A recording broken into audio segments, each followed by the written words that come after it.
हिंदू धर्म में सूर्य देवता से जुड़े कई प्रमुख त्योहारों को मनाने की परंपरा है। इन्हीं में से एक है मकर संक्रांति। शास्त्रों में मकर संक्रांति पर स्नान, ध्यान और दान का विशेष महत्व बताया गया है। मकर संक्रांति पर खरमास का भी समापन हो जाता है और शादी विवाह जैसे शुभ और मांगलिक कार्यों पर लगी रोक हट जाती है। ऐसी मान्यता है कि इस दिन किया गया दान 100 गुना होकर वापस लौटता है। आइए आपको मकर संक्रांति से जुड़ी 4 प्रमुख कथाओं के बारे में बताते हैं। सूर्य का मकर राशि में प्रवेश यानी मकर संक्रांति दान पुण्य की पावन तिथि है। इसे देवताओं का दिन भी कहा जाता है। इसी दिन से सूर्य उत्तरायण हो जाते हैं। शास्त्रों में उत्तरायण के समय को देवताओं का दिन और दक्षिणायन को देवताओं की रात कहा गया है। मकर संक्रांति एक तरह से देवताओं की सुबह होती है। इस दिन स्नान, दान, जप, तप, श्राद्ध और अनुष्ठान का बहुत महत्व है।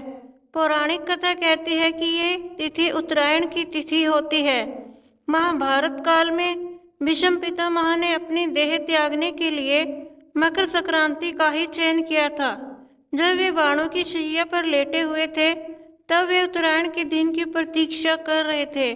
उन्होंने मकर संक्रांति की तिथि पर ही अपना जीवन त्यागा था।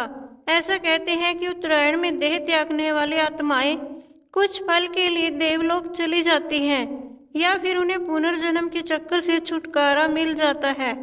मकर संक्रांति के दिन ही गंगा जी भगीरथ के पीछे पीछे चलकर कपिल मुनि के आश्रम से होती हुई सागर में जाकर मिली थी।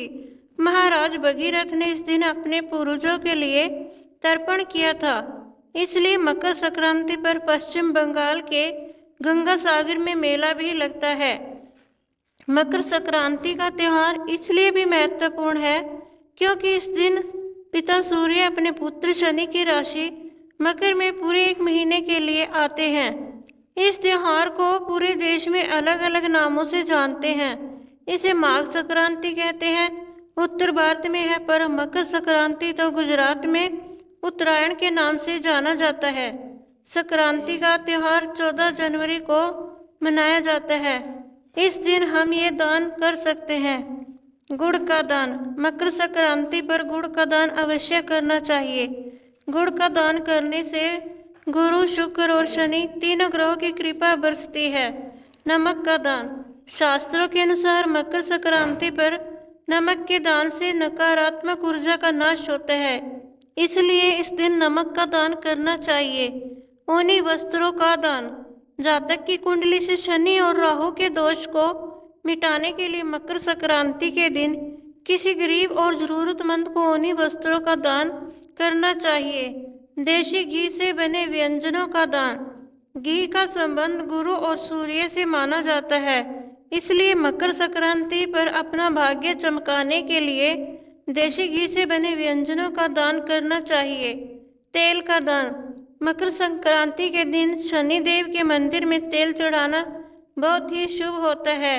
इससे शनि देव की कृपा दृष्टि बनी रहती है और जीवन में सुख समृद्धि का वास रहता है। काली चीजों का दान। मकर संक्रांति के दिन काली चीजों का दान करने से सभी तरह के शनि दोष और राहु दोष दूर होते हैं। नए काले कपड़े, काले कंबल आदि का दान कर सकते हैं। मूंगफली और रेवड़ी का दान। मकर संक्रांति के दिन गंगा स्नान करने के बाद गरीबों को रेवड़ी और मूंगफली खिलानी चाहिए। पशु को खिलाए चारा। मकर संक्रांति के दिन गाय को हरा चारा खिलाने का विशेष महत्व है। इससे घर में हमेशा खुशहाली रहती है। दीपदान। मकर संक्रांति पर दीप दान का बहुत बड़ा महत्व होता है। इस दिन किसी मंदिर या पवित्र नदी में दीपदान अवश्य करना चाहिए। इससे शुभ फलों की प्राप्ति होती है। मकर संक्रांति के दिन किसी जरूरतमंद के घर पर चावल का दान करना बहुत ही लाभदायी है, क्योंकि चावल का दान अक्षय दान है। जितना दान करते हैं उसका 100 गुना वापस प्राप्त होता है। दोस्तों, मेरी यह वीडियो देखने के लिए आपका बहुत बहुत धन्यवाद। जय श्री राम।